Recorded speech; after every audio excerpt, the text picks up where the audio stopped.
So that is not me being an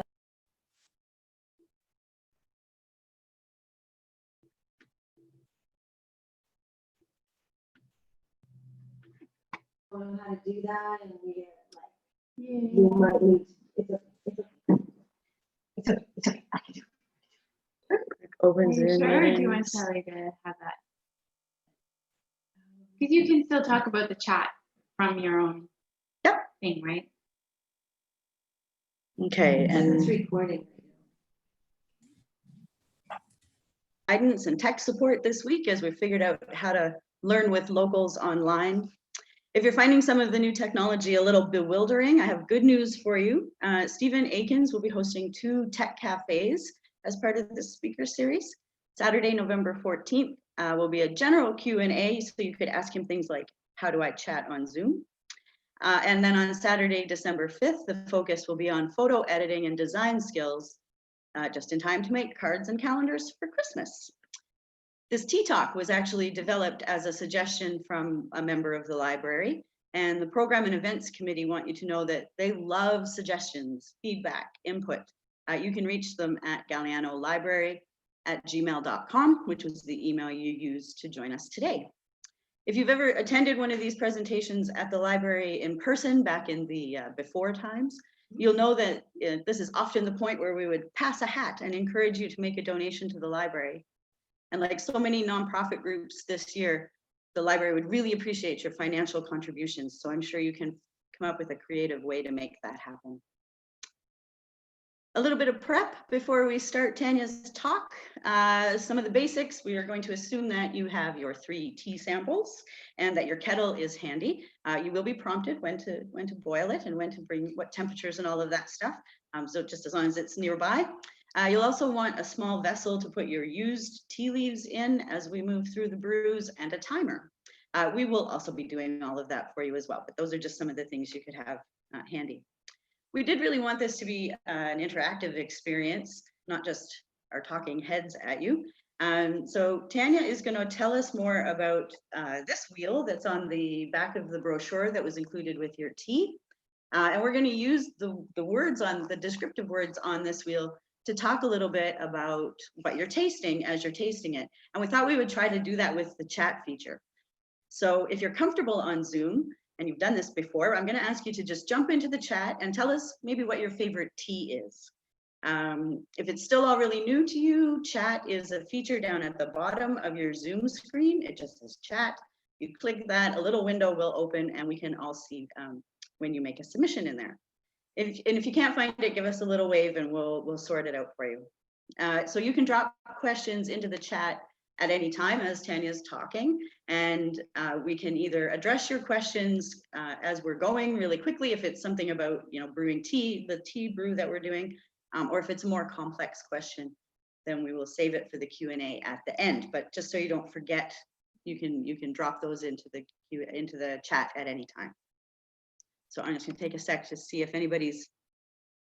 Dragon Pearl and Jen Micah came up as favorite. That must be the Grehans, is it? Yes, the Dragon Pearls. Wonderful. Love it.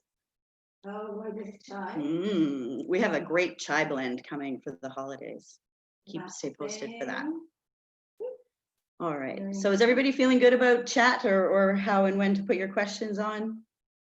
I'm not seeing any panicked or perplexed faces, so I think maybe mine. Well, okay, I can't help you though.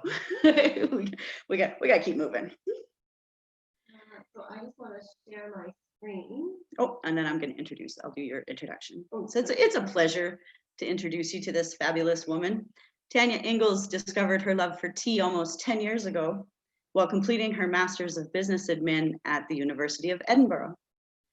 During her studies, Tanya developed a capstone project around an herbal tea business, which introduced her to the socioeconomic impacts of tea farming and distribution around the world.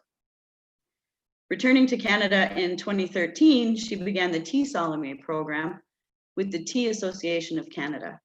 The program focuses on the history, growing, and preparation of fine tea, as well as menu preparation and food pairings. In 2016, Tanya joined forces with Lauren Magner and Shelley Lawson, establishing the Galiano Workers Co-op. They've done business as the Loose Leaf Tea and Papery since January of 2017, working with fair trade and conventional tea distributors to bring over 100 different loose leaf teas to Galiano tea drinkers. In 2019, Tanya traveled to Nepal for her first tea tour. Notably, she did not take Shelley and Lauren with her, but that's okay. We'll go next time. She visited 3 local tea farms, meeting farmers and experiencing the terroir and gracious hospitality of the tea she's going to sample for us today. I'm going to assume that it's my turn. It's your turn. I'm going to turn my video off.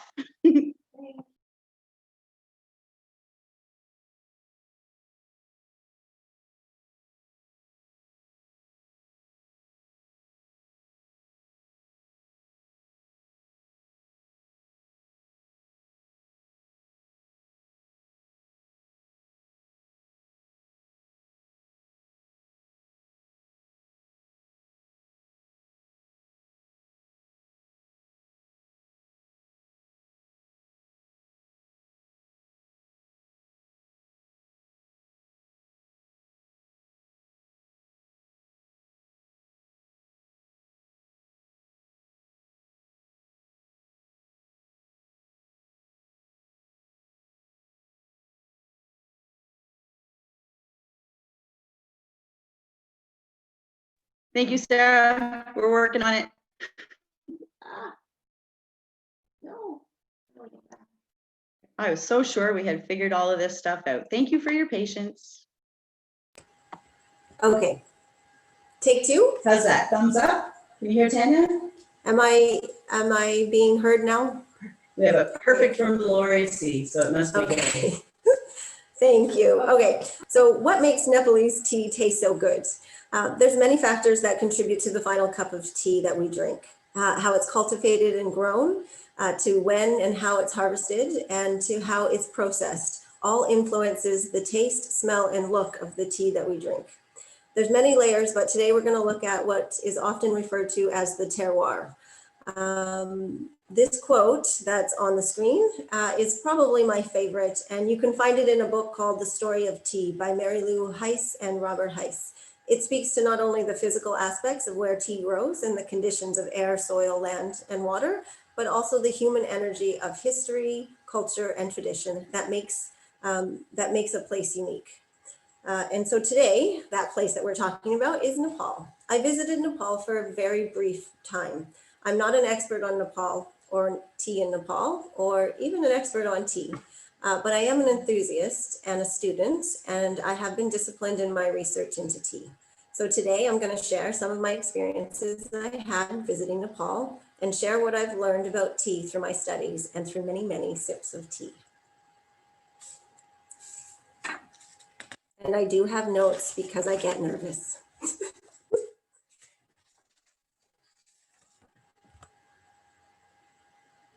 And my slides aren't going.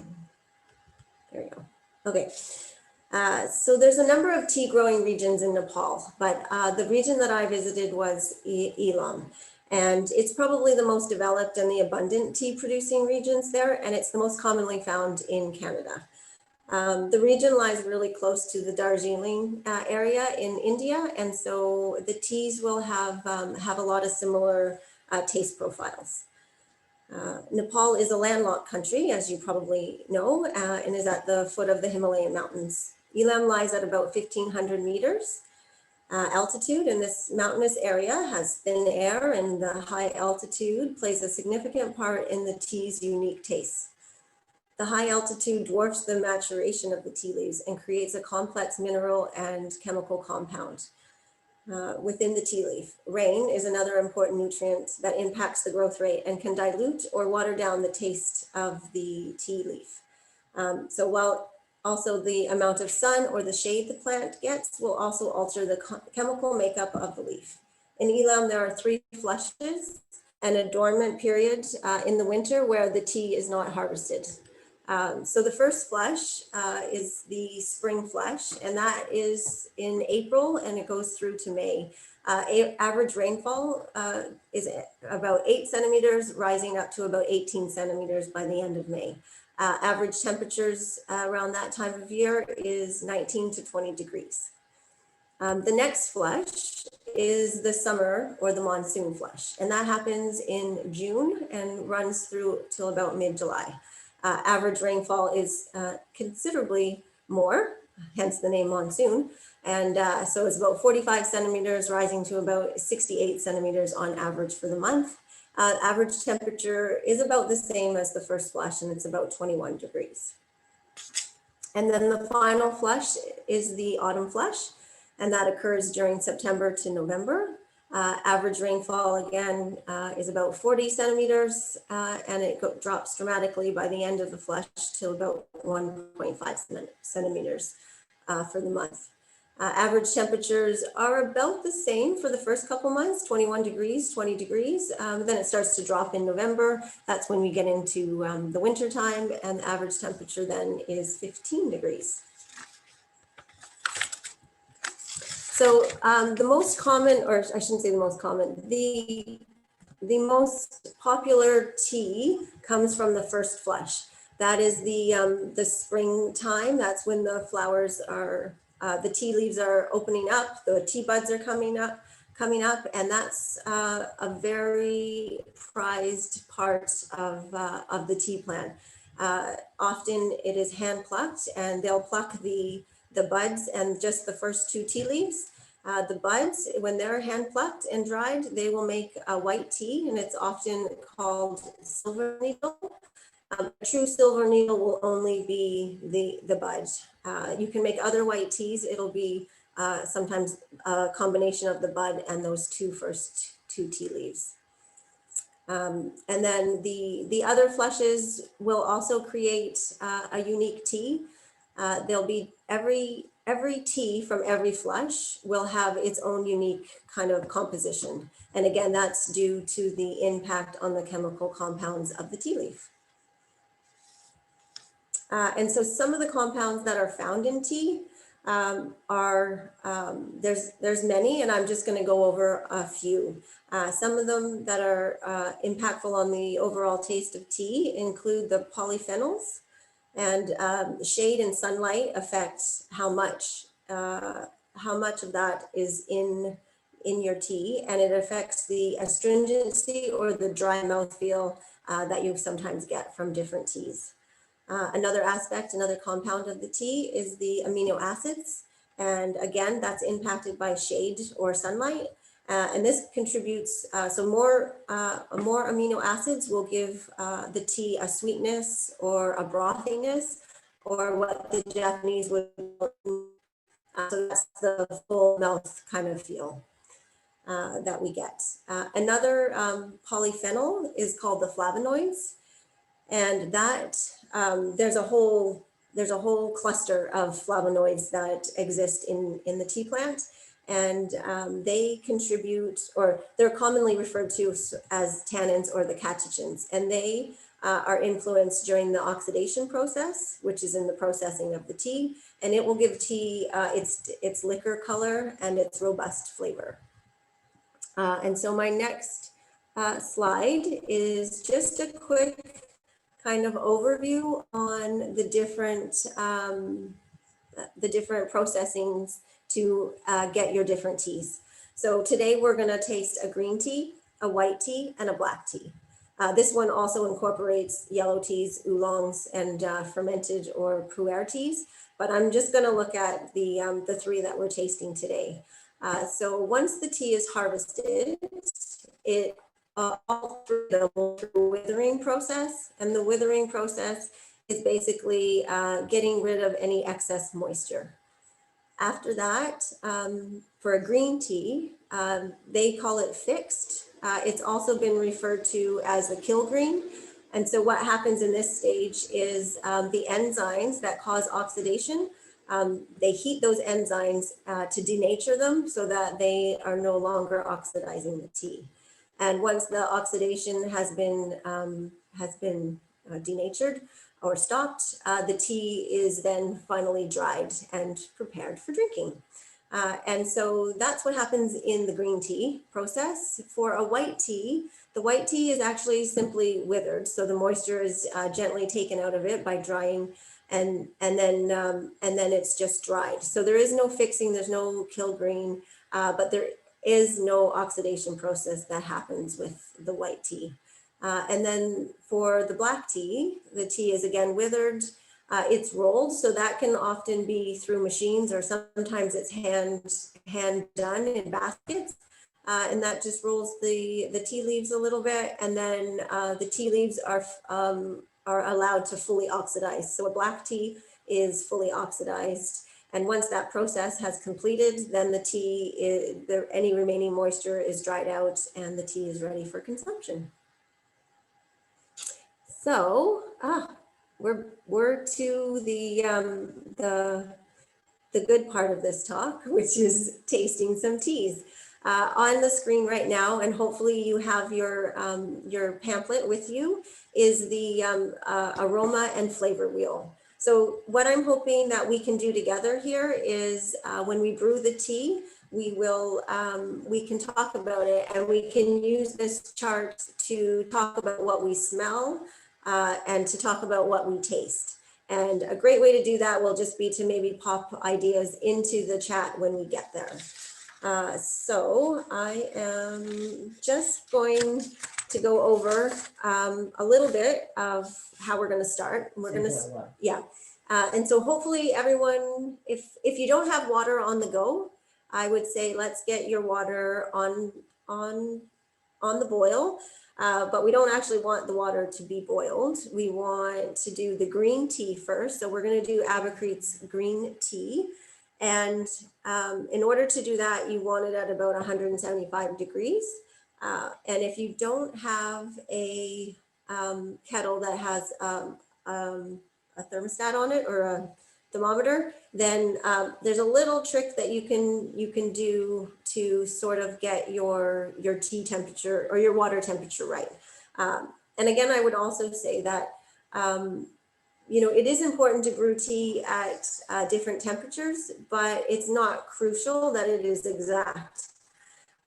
So there are a lot of different ways to get to the tea temperature that you like, and there's a lot of personal preference to a cup of tea. So some people might like their tea brewed at exactly 175 degrees for their green tea, but maybe other people like it a little bit hotter or a little bit cooler. And that is all just going to be practice and enjoying cups and cups of tea. But one little way of finding out the temperature of your water, or knowing when is a good time to brew your green tea, is to look at the tea when it's boiling, say in a pot. And as the water is coming up to a boil, it's going to get warmer and warmer, and the little bubbles are going to start to form. And when you get the tiny little bubbles, that's when you know you're going to be getting close to the green tea temperature.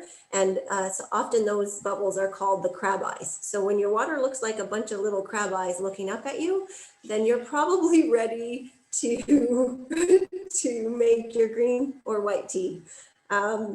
Now, after that stage, the water is going to get a little bit warmer. The fish or the bubbles are going to get a little bit bigger. They're going to look maybe a little bit more like fish eyes. And when you get fish eyes, you're probably ready to make an oolong tea. And then, of course, once your tea is coming to a full boil, you're going to have what's described as the dragon eyes, and the dragon eyes are a full boil, and that's so that your tea is or your black tea can be prepared. So that's just a little fun way of figuring out when to put the water on your tea. Another way is to actually listen to the water as it's boiling or as it's coming up to a boil. And so I've not actually tried this, but if you've got a good ear and you listen well, water is going to start to get a little bit noisy as it warms up. And at that noisy kind of stage, that's probably the time where it's at a temperature that is good for green teas. As it's the temperature is rising, and actually just before it goes to a boil, the sound is actually gonna reduce. And that is an indication that the temperature is about at the temperature that you would brew, say, an oolong or even a white tea sometimes.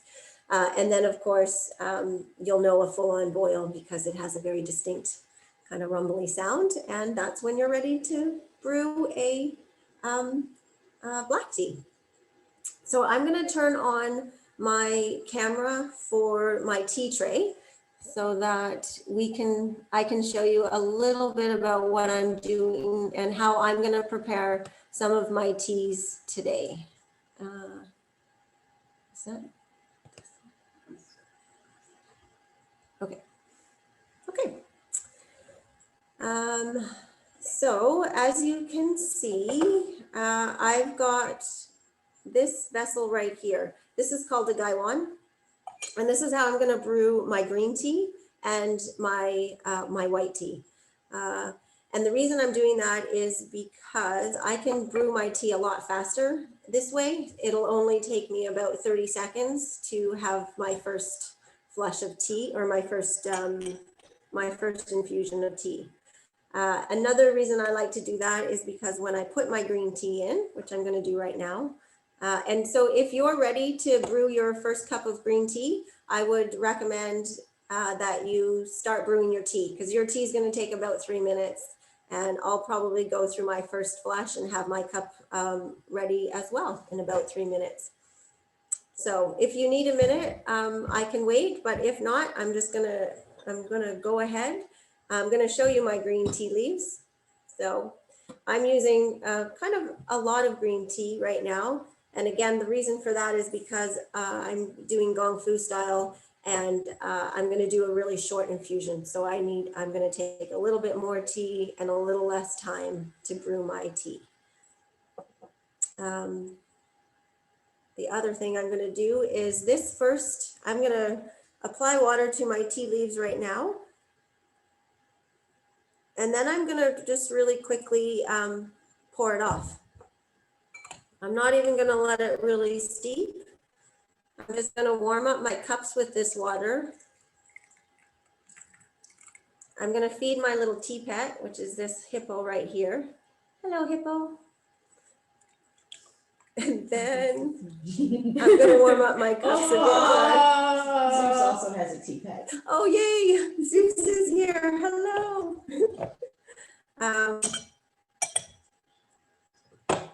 So there we go. And I have a tea tray, which is why I can make a mess with my tea and pour out my wet tea into the tray below. And it just holds it there until I'm finished with my tea. Yeah. Carol is curious how much tea she should be using. Oh.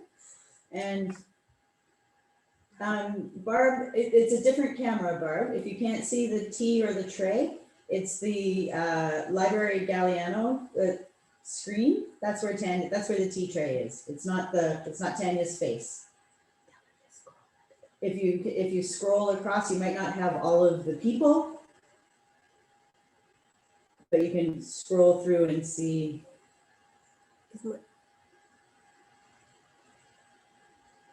And I think I see Barb saying, so Okay. Did you find her?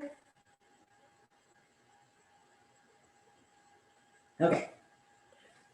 So to answer Carol's question, Carol, are you brewing about a cup of tea? I think Carol left. She's gone. Okay. About a teaspoon. So she's coming is back. Probably the easy answer, right? Yes. Yeah. Okay, you're brewing. So you want about a teaspoon. This is about a teaspoon. Weight-wise, if you were weighing out your tea, you would want about, 2.5 to 3 grams per cup. And so in the packet, you probably have enough for like 2 cups. So if you used half of the packet for 1 cup of tea, that would be very good. You could also use the whole packet and just reduce your steep time. So I'm going to go ahead and I'm going to do my second infusion, which is the first infusion that I'm going to drink.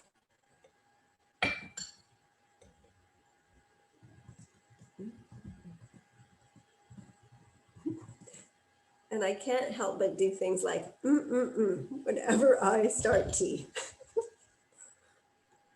And I see that some of you are sipping already. Remember, if you like, go back to your tea wheel, to that flavor wheel, and drop some of those words into the chat if you can find some of the things that you're tasting on that wheel.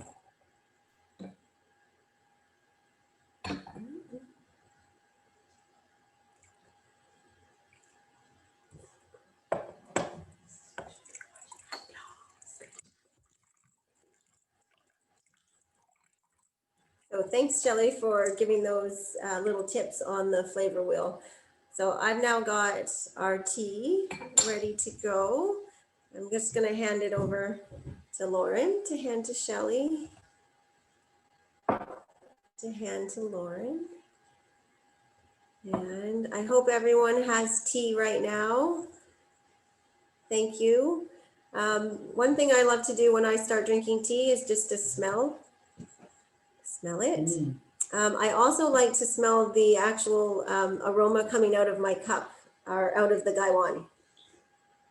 And that just helps to enhance, kind of get my mind into what I'm going to be tasting. And there's also, oh, I really like this tea. There's also nothing wrong, and it's strongly encouraged that you slurp your tea. Certainly when I'm taking a tea course, they're very specific about how you are to taste tea, and that is to slurp, but not even just slurp. You really want to bring a lot of air and bring the tea, force it sort of back to the back of your throat, because you want it to hit all of the taste buds in your mouth and all of the different taste areas of your mouth. So feel free to do that here. It helps to just kind of explore the different flavors that are going to come out of your tea. The other thing about doing it with the gaiwan, I'm not sure I mentioned, was that I can do multiple infusions. And the great thing about doing multiple infusions isn't simply that your tea is going to last longer. It's actually different tastes are going to come out of each infusion. So as you are brewing tea and doing multiple infusions, you're going to taste different things. It's going to be like a whole new cup of tea, a whole new experience, and a whole new taste profile with each infusion. So it is, and of course, the higher quality the tea, the more you're going to get that. So Barb, I feel like that addresses your question about why the teacups aren't put all together, why some of Barb's question is why not put the teacups together so the pour over goes into the cups, why collect some in the tea tray instead of more in the cups. But I think that probably addresses part of that answer. Some of it. I do put them pretty close together. It's like, I think you're talking about when I'm just pouring them over the 3 cups. Part of the reason I do that is because when you're brewing tea, it's not mixing. And so if I poured from the gaiwan and I did each individual cup on its own, then potentially the first cup is going to have a lighter brew than the last cup. By just flowing it over all 3 cups, I'm gonna equal out the tea, and we're all gonna get a more similar cup of tea. So that's sort of why that happens this way. And the tea tray just helps when you're not very neat about it, which is me. So I'm gonna move, I think everyone has their flavor wheel. So I just wanted to bring up a picture of Abacrete. And I wanted to start with the green tea, and I wanted to start with Abacrete because he is a young man. I guess he'd be 17 now, but he was 16 when I met him. And of course, I also have a 16-year-old son who is actually now 17. And so I had an affinity for Abacrete right off the bat. But he also was the person, along with the driver, that came to the Darjeeling border and picked me and Elise up and brought us into Elam. And I was really taken with his character, with his kindness, with his openness, with his eagerness to make sure that we were taken care of, his eagerness to be useful in his community. His father, who is also an important member of the co-op, and he would often be, you know, playing with his friends on the street, and his father would come and ask him to maybe go do something else, and he would just quickly get on his bike and he would go and take care of whatever business he was asked to take care of. And he would come right back, and he would come and take care of me and make sure that I was getting what I needed. And if we were going to go somewhere, or if we wanted to go and experience something, if we wanted to go look for wild tea plants or tea trees, he was up for the challenge, and he took us through many fields, and was very excited to take us to his processing plant, which you can see on the slide, where he made this green tea. So you can also see on the slide a sample of the tea tasting that we did in his little studio there. And it's not just his tea studio, but that is where he had been working with a few others. And that's where we got to try this lovely tea. And I think we called it the Sweet 16 of Abercrete. That was Elise's name for it. So it was, and it is, a lovely green tea. And I'm super excited to hear what people think about this tea, which is your cue to write something in the comments. But I can't see the comments. Nothing yet. Okay. So our first key participant in the interactive chat was our own dear Lauren. And she's doing sweetgrass. Yes. Sweetgrass flavor from this one. I find that this tea makes me think of honey, of a light honey flavor, maybe honey that is more on the line of like a clover honey, I think we talked about. Definitely gives that summery hay field kind of aspect to it. The smell, I do adore the smell of this tea. I find a lot of the Nepalese tea have a very nice minerally kind of aroma to it, and I find that quite enchanting. Do we have time for another maybe infusion? No. Okay. It's 24. Okay. So moving on.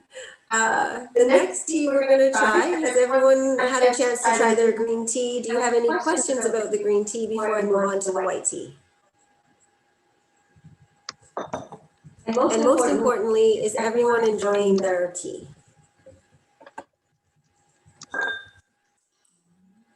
Yes?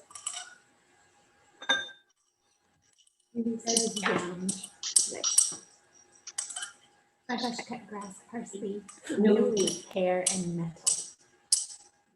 Nice. Yeah, I can see that.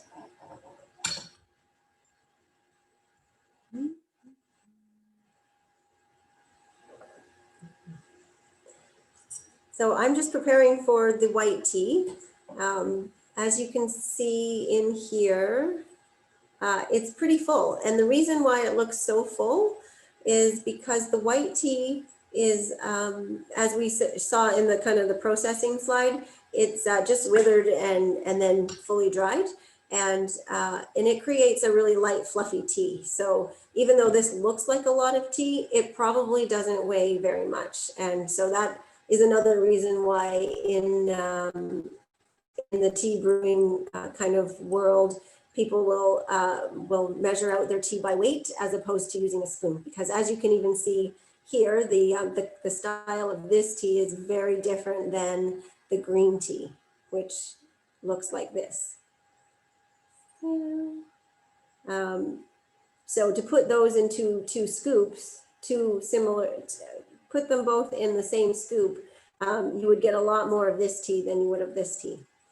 And in fact, one of the sample times that we brewed the tea, I didn't put in as much of the white tea, and you can tell because it was a lot lighter than the others. So I'm going to do the same thing here with this tea, and I'm just going to do the first infusion, and I'm going to wake up the tea leaves, and I'm going to warm up our teacups, and I'm going to feed the tea pet.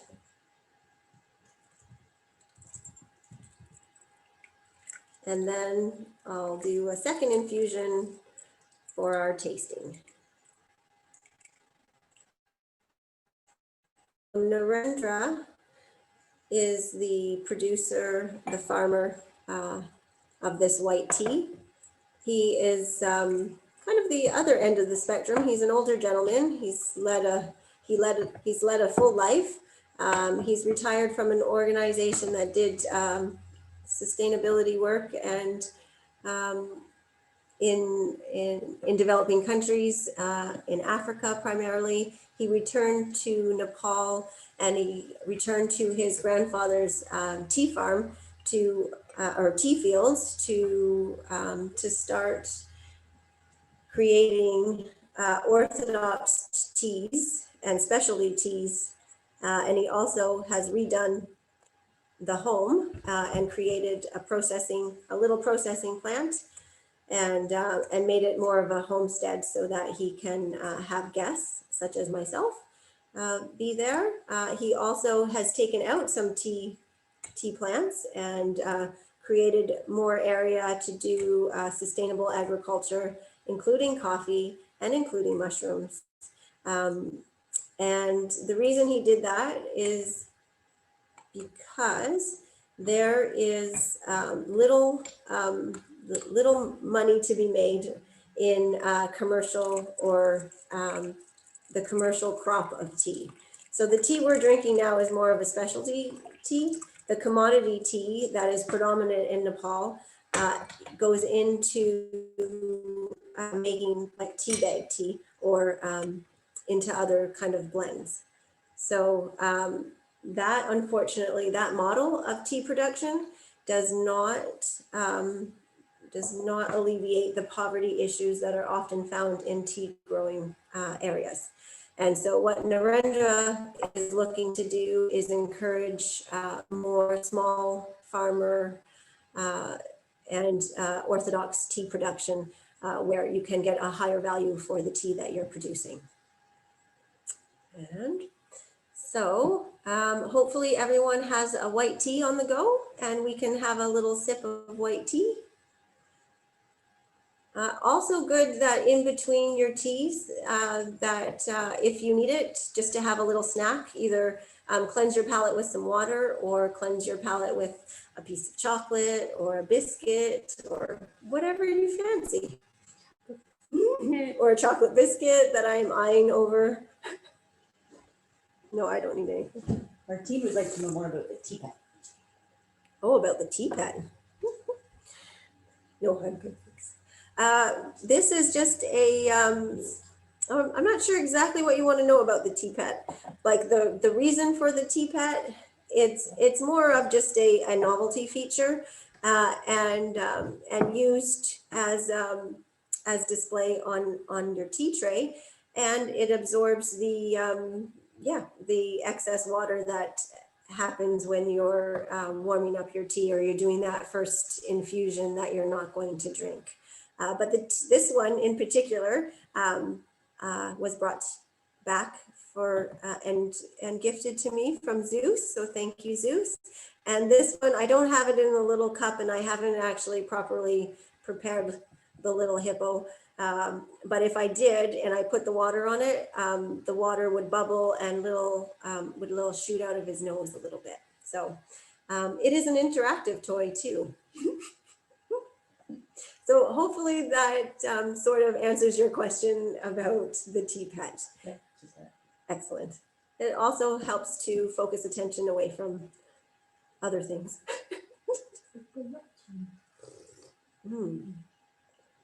So white teas are probably one of my favorite teas. I find that my favorite teas change depending on the season. But one thing I really like about white tea is often the full mouthfeel that I get from drinking a white tea. And again, I also find that this tea is very sweet. It's got,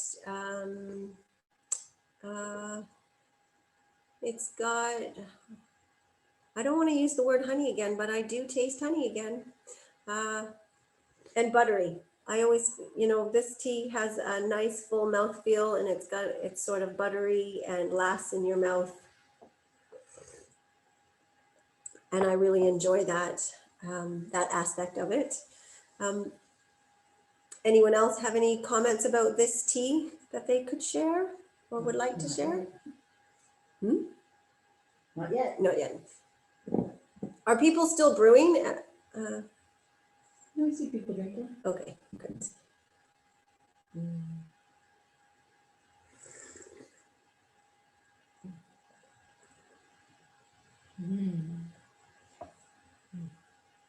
With the chocolate? Yeah. White tea is also very good with chocolate. Actually, all tea is good with chocolate.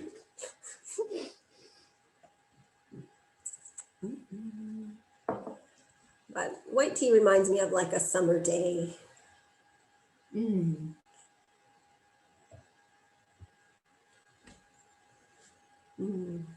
Again, I think you'll notice if you take a smell of the wet leaves, or even of the brewed liquor, I find there's a nice scent of a kind of a minerally scent to it.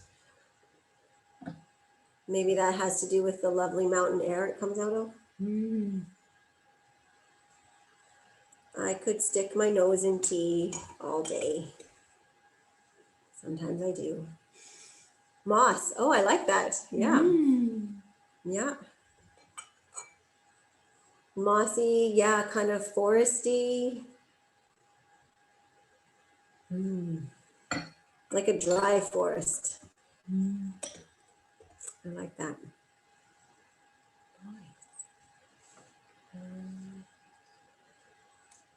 And if everyone is ready, I'm gonna brew up a black tea. I feel like we're going through these teas fast, but hopefully not.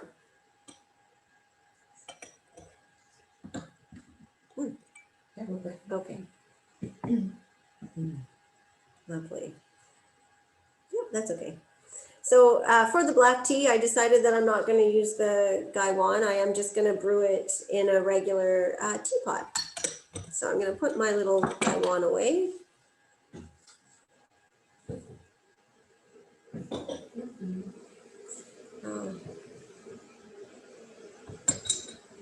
And teas that do really well in a Gaiwan include green teas, white teas, and oolongs.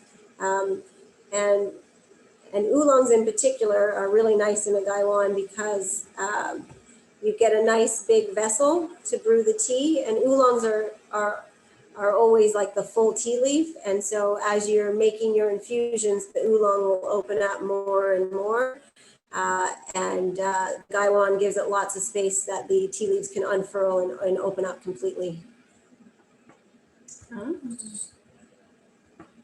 keep missing the comments. Dana says that he got more complex flavors after another minute. He did 4 minutes rather than 3. Nice. And the mouthfeel came out better for the longer brew. Yeah. Yeah, I'm noticing that with the white tea as well, that it's a softer, more delicate tea, and it does stand up quite well to a longer brew time.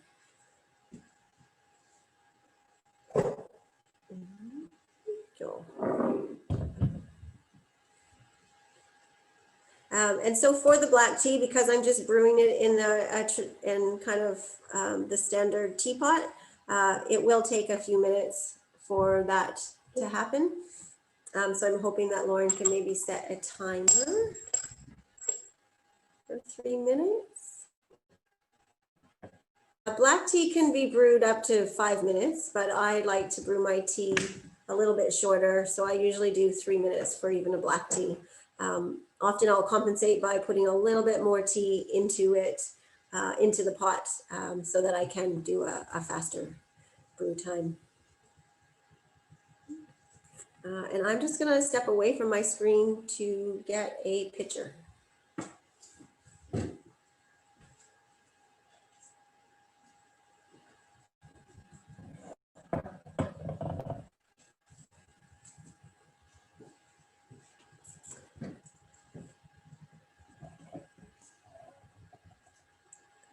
And I'm just gonna use that picture to make it easier for me to pour it into the 3 teacups when I get them. Thank you.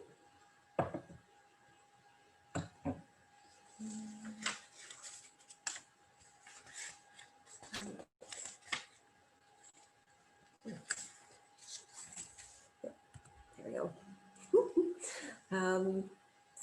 On here is another farmer and tea producer that I met while there. Mankumar is an up and coming tea producer.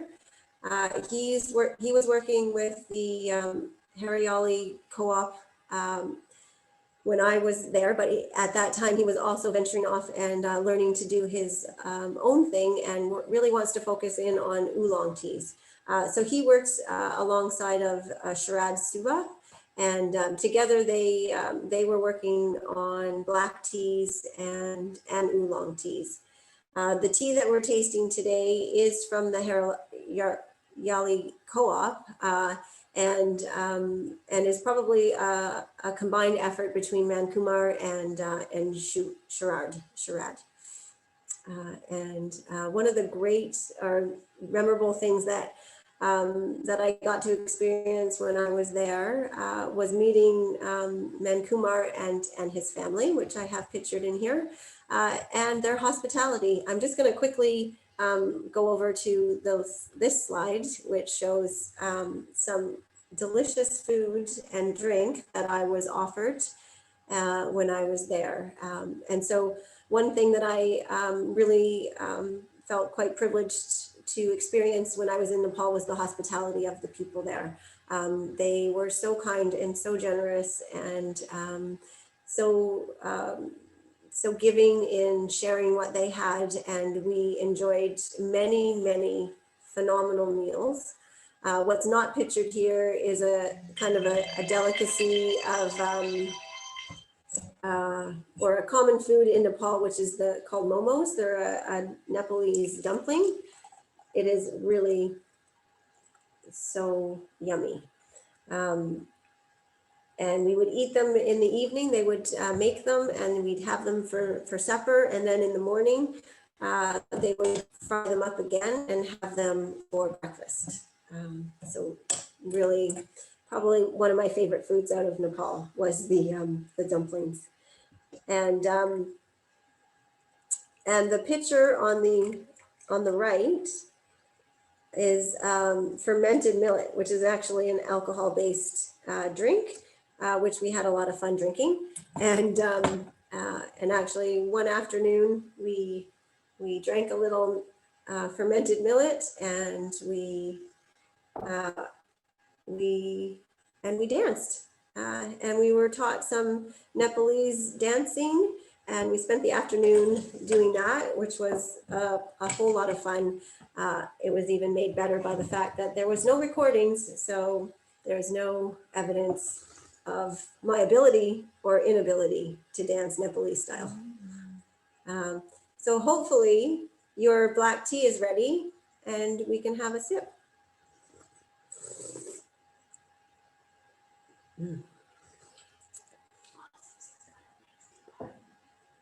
Oh, I can't see this. So this amber red is probably one of my favorite black teas. I really do enjoy the Nepalese black tea. Again, I find with all the Nepal teas that I get, for me, I get a lot of sweetness and a lot of honey profile out of it. I mean, I think honey has a lot of variation, so I think that's why I often go to the honey taste. For me, this is like it's got a bit of maltiness, but it also has the light and briskness of maybe Darjeelings, which is close to where this tea is brewed or processed. And it's got a little bit of liveliness, so it doesn't dry out your mouth. It's got a nice mouth feel to it. It's got a woody, maybe even a little bit of a chestnut flavor. I don't know, anyone else? Dana is still waiting for Oh, okay. his. I will try not to drink too fast. Sharon Ed agreed, definitely buttery on the white. Yes, yeah.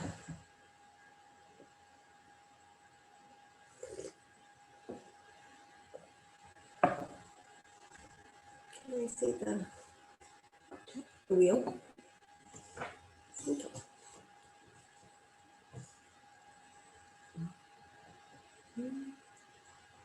Metal intimation.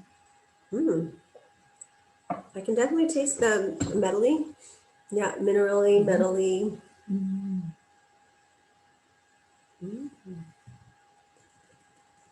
Earthy. Kind of reminds me like the scent of like a dry forest floor. It's like citrus. Yeah, especially on the initial when you first take it in, there's a nice citrusy flavor there, and then it softens up. Soft bark. I like that.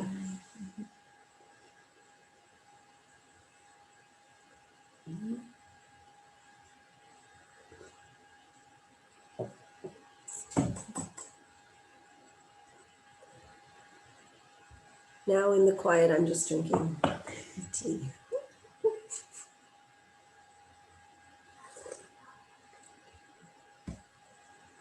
So maybe as we all just enjoy our tea, I will invite anybody who has questions to start thinking about questions that you have for Tanya about this stuff, and you can start popping those into the group chat along with your observations on your tea. And yes, Martine, we are recording the session. I'm not sure about Facebook, but I know that they are posting them on YouTube. So all of the Learning with Locals that are happening this way will be on the library YouTube site. Tanya, it's Barb. I'm wondering if you can tell me if a story that I heard is true or not. It was that one of the early Europeans going to, I don't know where it was, somewhere in the East with regards to tea, and they took back a whole ship full of tea leaves, and they didn't dry them properly, and they all fermented, and that's where black tea came from. I find that a little hard to believe, but it's a little European centric. I'm thinking that perhaps maybe they had black tea before that story.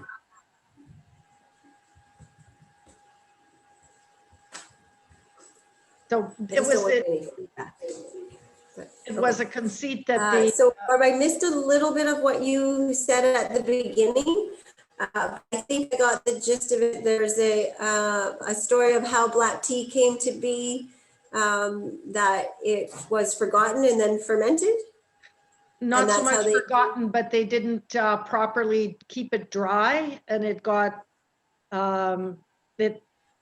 they said rotted, and so there was a part of it was a sort of a joke on the English that they were all drinking rotten tea. Oh. Haven't heard that. Okay, must be apocryphal. Thank you. I'm not. I'm just gonna wait till you pause that. Okay, I haven't heard that story exactly, but I can say that there are many stories about how the different teas have come to be. But my understanding was that black teas were being developed in China and India back when tea was first being explored and uncovered. One thing, tea, it goes through, there's only one tea that actually gets fermented, and that is the pu'er tea. And other teas, the process that they actually go through is the oxidation process. So the fermented teas are similar to what you were saying, where the tea is processed and then it sort of is like wrapped up and kind of forgotten, or it can be put into caves to age and to let that fermentation happen. But to the story specifically, I'm not 100% sure about that. I have not heard that story, but I think, and I am quite certain that the Chinese did develop the fermentation and the pu'er teas. Pu'er teas generally come from the Yunnan region. And there's very old wild tea trees there, and they've been cultivating tea for quite a long time. And yeah, I don't know the specifics of how they came to be with the fermented aspect of it, but maybe your story has a Eurocentric centering on it, but it could have been a similar process in, and I guess any community where if you've forgotten or the tea was not tended to as it was before, and then you come up with something magical and new. Seems like that would probably be the way the different tea processings were uncovered. In China, there are so many stories of tea and how tea was discovered and the different styles of tea, you know, from the dragon pearls to the dragon well teas. Yeah, there could be a whole afternoon of just sharing those stories. Mike Hobel is wondering, are these teas grown at different elevations? So most of the teas are grown, because they're all from Nepal and they're all from the Elam region. They're all going to be over 1,500 meters. But I think the Mankumar's, his processing facility is probably the highest, and I think it was close to 2,000 meters, whereas Narendra and Abercreek's tea, I think, was closer to the 1,500 or the 1,600 meter elevation. But definitely elevation plays a big part in the development of the tea flavors. Valerie's wondering if you can talk about the different caffeine levels in each, in the black, white, and green. So caffeine levels are, it's not a linear kind of description of caffeine levels. Caffeine levels are impacted not only by the processing. So generally speaking, green teas and white teas can have a little less caffeine, and black teas can have a bit more. But there's variations between all the different types of processed teas.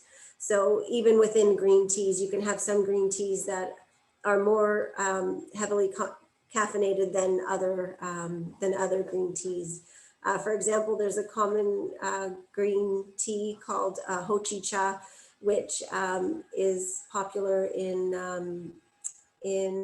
Japan and popular for kids because it does have a less caffeine than traditional, some of the other green teas that they have. So I can't fully answer that question because it is actually a very complex system of how the caffeine changes within the different brew style or the different styles of tea.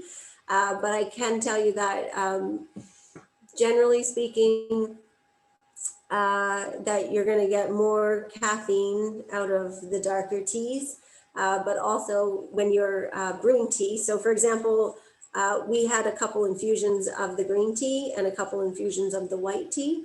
My second infusion most likely had less caffeine than the first infusion. So as you're drinking teas, if you do have multiple infusions, you're going to dilute a little bit of the caffeine content.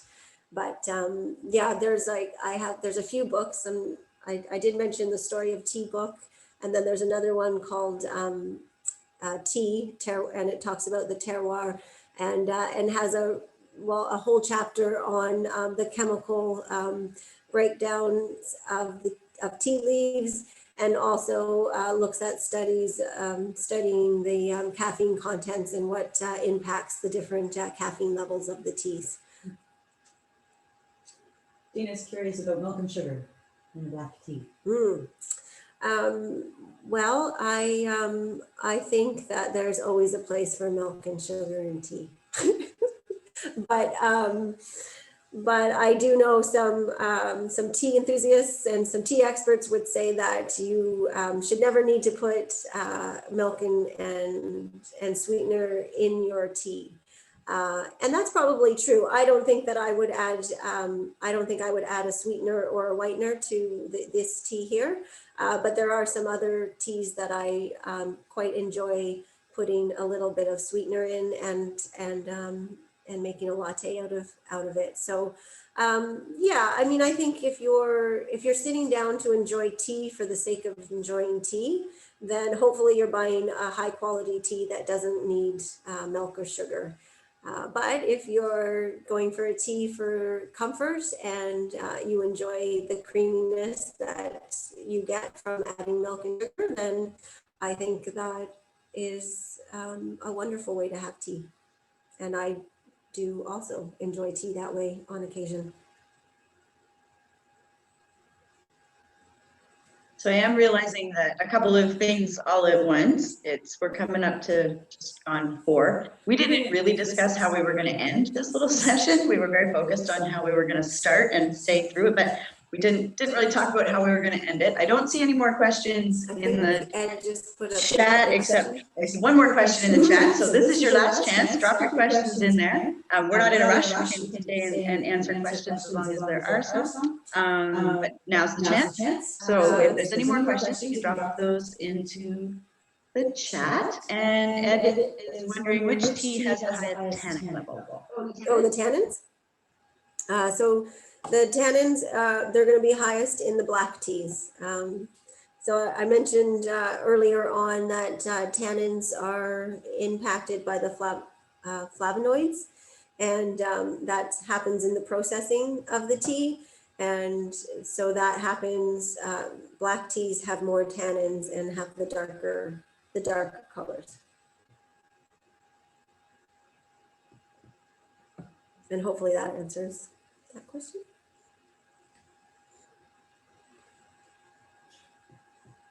Do you have anything else that you want? No, I think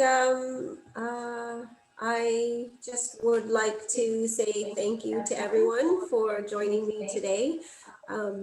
It was really lovely to have tea with everyone. I always enjoy having tea with people, and it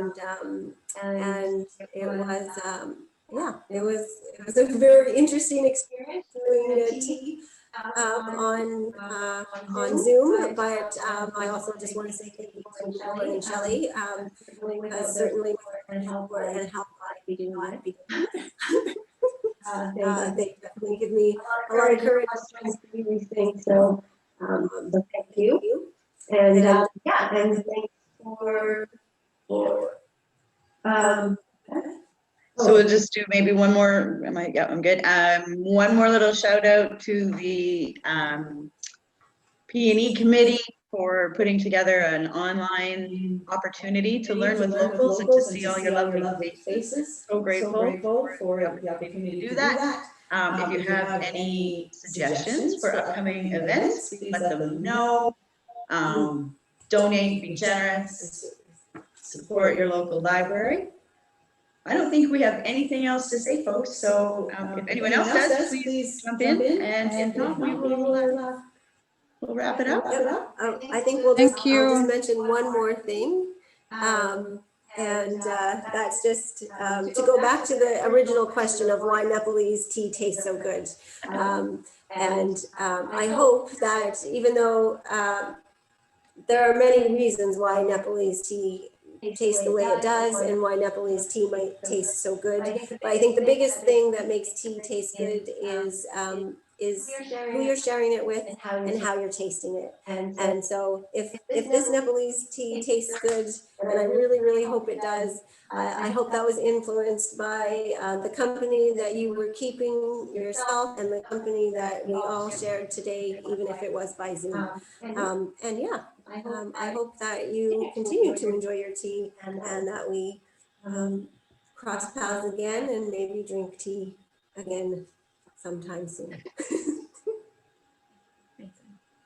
Joan, is there anything else we're supposed to do or say before we sign off? I'm picking on Joan because she's the only library person I see on my screen right now. Oh, and Sharon. But maybe just a thumbs up if we've covered everything. Yes. Thank you so much. This is a super presentation. I know you did a lot of work in preparation, and we can find it soon on YouTube. And also, we really do welcome your feedback and suggestions. As Shelley said, this session was prompted by one of our community. So please do send us an email with the new ideas, old ideas, any ideas. Thank you so much for all this wonderful work you did. It was such a hoot, wasn't it, to be together and have tea? Oh my God. Thank you. Okay, everybody, thank you so much. Thank you.